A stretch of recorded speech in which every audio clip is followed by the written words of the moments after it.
এখন চলে এসেছি মানা ভিলেজে।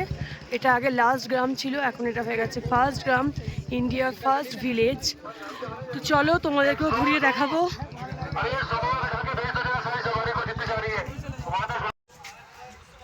দেখুন এখানে উইন্ড মিল আছে একটা।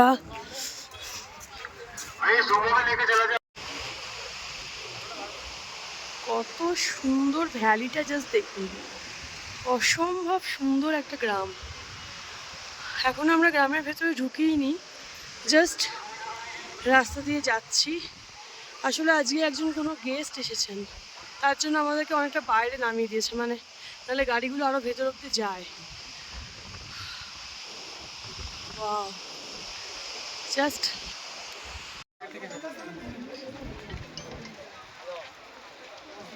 এই হচ্ছে মানা গ্রামের প্রথম, আগে একটা গেট দেখেছেন, এটা আর একটা গেট। এখানে সমস্ত নিজের হাতে বানানো গ্রামের ভেতরে ছোট্ট ছোট্ট দোকান।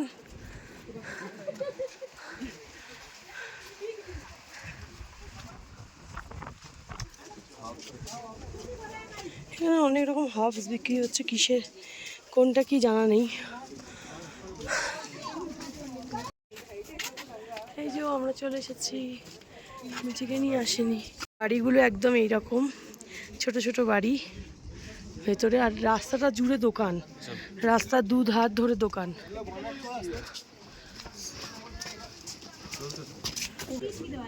अच्छा अच्छा, ये देखो डायबिटीज़ की दवाई है, शुगारेर ओषुध। এখানে বিভিন্ন রকম হার্বস পাওয়া যাচ্ছে, কিন্তু কোনটা কি কোনটার কি কাজ সেটা আমরা সেটা জানি না। অনেক ছোট ছোট বাড়ি আছে, আর ওইদিকে গ্রিন কালার যেগুলো দেখা যাচ্ছে ওগুলো মিলিটারি ক্যাম্প। তারপরে আমরা চলে এসেছি এই যে গণেশ গুফা। এখানে পরপর দুটো গুফা আছে, একটা গণেশ গুফা, একটা ব্যাস গুফা। তো গণেশ গুফাটার একটু নিচেতে, আর ব্যাস গুফাটা অনেকটা উঁচুতে হাইয়ে ছিল। তো ওই জন্য ব্যাস গুফাটাতে আমার তখন একটু প্রবলেম হচ্ছিলো, হাঁটতে পারছিলাম না বেশি, ওই জন্য আমি আর পিউ উঠিনি। ওখানে রাকেশ, মলয়দা আর ডোরা ওরা গেছিলো। তো এই দেখো গণেশ গুফাটার মানে দেওয়ালগুলোতে, আশেপাশে যে বাড়িগুলো আছে দেওয়ালগুলোতে কি সুন্দর করে পেন্ট করা, কত সুন্দর মানে আঁকাগুলো কত সুন্দরভাবে আঁকা হয়েছে। হচ্ছে গুফার ভেতরটা, এখানেই গণেশজি মানে রচনা মহাভারত বলেছিলেন এবং ব্যাসদেব লিখেছিলেন।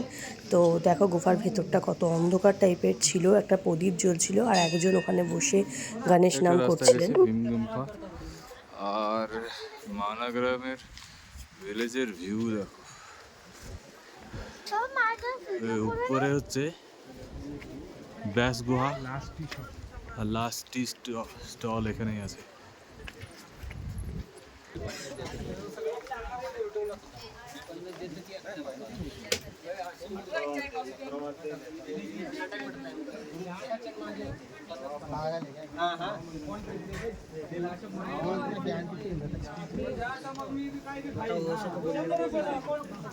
এই ব্যাসগুফার ওপরেই ছিল ভারতের প্রথম চায়ের দোকান, যেটা বলে মানা গ্রামে, এটাই হচ্ছে সেটা।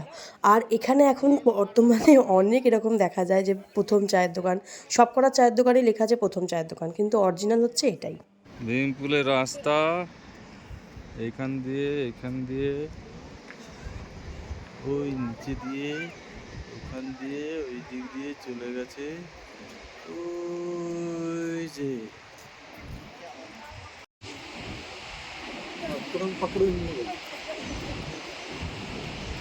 তারপর আমরা চলে এসেছিলাম একদম গ্রামের শেষ প্রান্তে। এখানে ভীমপোল আছে আর সরস্বতী নদীর উৎপত্তিস্থল, দেখতেই পাচ্ছ গুহার ভেতরটা, ওখানে সরস্বতী নদীর উৎপত্তি হয়েছে এবং ওখানেই পাতালে ঢুকে গেছে। তো যেহেতু সরস্বতী নদী কোনো মানে বইতে দেখা যায় না, আর এখান থেকেই তোমার স্বর্গের সিঁড়ি শুরু হয়েছে, মানে স্বর্গযাত্রা করেছিলেন এখান থেকেই পাণ্ডবরা। দেখতে পাবে সামনে মানে পাণ্ডবদের কিছু মূর্তি দাঁড় করানো আছে। তারপরে আরও এখান থেকে প্রায় 3 কিলোমিটার তুমি ট্রেক করে গেলে ওখানে পড়বে বসুধরা ফলস। তো সেই অবধি আমরা যাইনি, কারণ অনেকটাই ডিস্টেন্স ছিল, আর সত্যি কথা বলতে কেদারনাথে হাঁটার পর আর আমাদের হাঁটার মতন অবস্থায় আমরা ছিলাম না।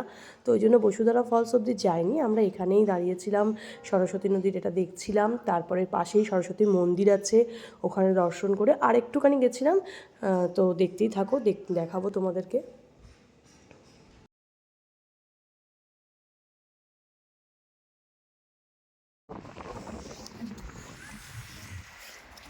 এই পঞ্চপাণ্ডবের আসার রাস্তা, আর এই স্বর্গের সিঁড়ি ওঠার রাস্তা।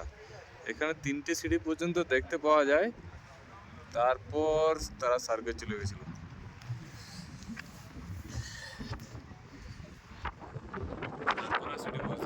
আমরা এখন ইন্ডিয়ার প্রথম গ্রামের প্রথম চায়ের দোকানে চলে এসেছি চা খেতে। এই যে পিউ ঠান্ডা কাঁপছে রীতিমতো। এখান থেকে বসে চা খাওয়ার মজাটাই আলাদা। এখান থেকে ভিউজ অসম্ভব সুন্দর। মানাগ্রাম ঘুরে আমরা তারপর চলে এসেছিলাম আবার যশীমঠের ওখানেই আমাদের হোটেল রাখা ছিল, তো ওখানেই আমরা রাত্রিতে স্টে করব। তো চলো আজকের ভিডিওটা এখানেই শেষ করছি। কালকে আবার যশীমঠ থেকে বেরিয়ে আমরা ঋষভ ঘুরে হরিদ্বার ফিরবো, আর আমাদের কালকে রাত্রেই হরিদ্বার থেকে ট্রেন আছে। তো কালকে সকালে আবার ভিডিওটা স্টার্ট করব। এখানেই ভিডিওটা শেষ করলাম। কেমন লাগলো অবশ্যই জানিও, আর ভালো লাগলে অবশ্যই একটু লাইক আর শেয়ার করে দিও। পাশে থেকে ওইভাবেই। Thank you so much.